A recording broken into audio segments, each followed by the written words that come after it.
Assalamualaikum warahmatullahi wabarakatuh. Perkenalkan, kami dari kelompok 4 dengan saya sendiri sebagai narator kelompok ini.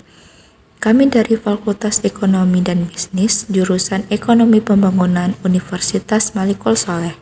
Dalam video ini, saya akan membahas materi mengenai sejarah perkembangan sistem ekonomi di Indonesia, mulai dari masa prakemerdekaan hingga era pemerintahan Presiden Joko Widodo. Pertama-tama saya akan membahas pada masa prakemerdekaan. Pada masa sebelum kemerdekaan, Indonesia masih terdiri dari kerajaan-kerajaan lokal. Ekonominya berbasis agraris dan maritim. Kerajaan Sriwijaya dan Majapahit, misalnya, sukses berdagang dengan India, Cina, dan Arab. Namun, masuknya kolonialisme mengubah segalanya.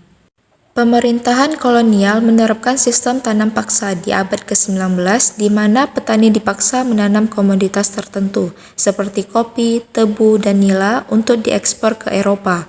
Ini menyebabkan penderitaan rakyat karena hasil bumi mereka tidak dinikmati sendiri, melainkan diambil untuk keuntungan penjajah. Selain itu, struktur ekonomi bersifat dualistik, yakni ada sektor modern milik asing dan sektor tradisional milik pribumi yang tertinggal jauh. Kemudian pada masa pasca kemerdekaan, setelah proklamasi 17 Agustus 1945, Indonesia menghadapi tantangan ekonomi besar, hiperinflasi, infrastruktur hancur, blokade ekonomi Belanda, dan banyaknya jenis mata uang yang beredar. Pada saat itu, pemerintah mencoba sistem ekonomi liberal pada tahun 1945 hingga 1959 dengan berbagai upaya seperti pinjaman nasional, diplomasi ekonomi, dan program-program seperti Gerakan Benteng serta nasionalisasi perusahaan asing. Namun, karena konflik politik dan lemahnya sumber daya, perekonomian masih belum stabil.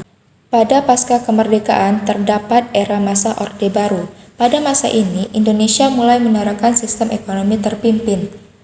Negara mengambil alih kendali atas ekonomi. Soekarno menerbitkan Dekret Presiden 5 Juli 1959 yang menandai berakhirnya demokrasi parlementer dan dimulainya sentralisasi kekuasaan. Meski ada nasionalisasi bank dan perusahaan asing, pembangunan ekonomi berjalan lambat. Inflasi tinggi, korupsi merajalela, dan ketidakstabilan politik menghambat pertumbuhan ekonomi. Beberapa kabinet datang silih berganti, namun belum ada perubahan signifikan yang menyejahterakan rakyat. Selanjutnya di era masa Orde Baru, Soeharto naik menjadi presiden pada tahun 1968. Beliau memperkenalkan program pembangunan jangka panjang yang dikenal sebagai Repelita, Rencana Pembangunan 5 tahun. Fokus utama adalah stabilisasi politik, swasembada pangan, industrialisasi, dan investasi asing. Perekonomian tumbuh pesat, inflasi terkendali, dan infrastruktur berkembang. Namun, di balik itu, praktik korupsi, kolusi, dan nepotisme atau KKN semakin merajalela. Krisis moneter Asia tahun 1997 menghantam Indonesia keras. Nilai rupiah jatuh, ekonomi ambruk, dan krisis kepercayaan muncul. Akhirnya, Soeharto mengundurkan diri pada 21 Mei 1998. Kemudian pada masa reformasi. Masa reformasi dimulai setelah lengsernya Soeharto. B.J. Habibie memimpin di masa transisi dan berusaha memulihkan kepercayaan masyarakat dan dunia internasional. Dengan melakukan liberalisasi ekonomi, ia membubarkan monopoli BUMN tertentu, membebaskan Bank Indonesia dari intervensi politik, dan memperbaiki sistem perbankan. Walaupun hanya menjabat sekitar 1,5 tahun, Habibie sukses menurunkan inflasi dan mengembalikan kepercayaan investor. Setelah berakhirnya jabatan Presiden B.J. Habibie, Presiden Abdurrahman Wahid atau Gus Dur memimpin dengan pendekatan pluralisme dan kebebasan pers.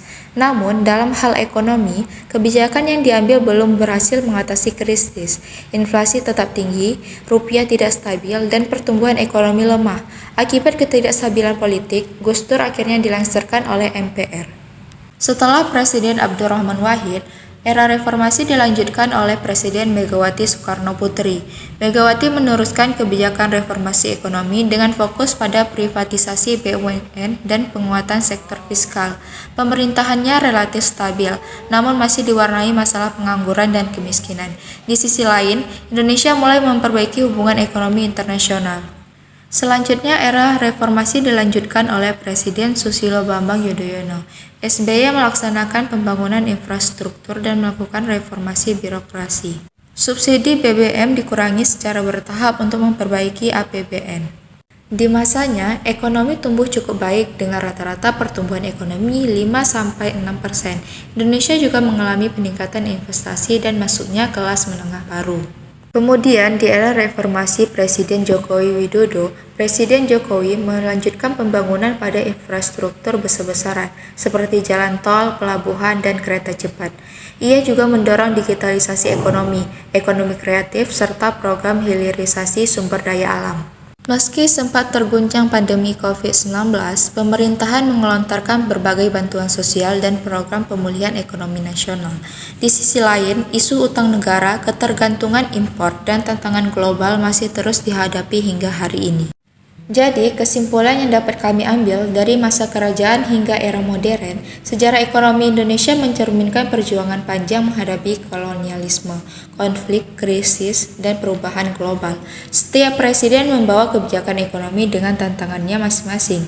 Dengan belajar dari masa lalu, kita bisa merancang masa depan ekonomi Indonesia yang lebih adil, kuat, dan berkelanjutan. Demikian penjelasan yang bisa kami sampaikan pada materi kali ini. Semoga bisa menambah pengetahuan dan menjadi referensi yang bermanfaat.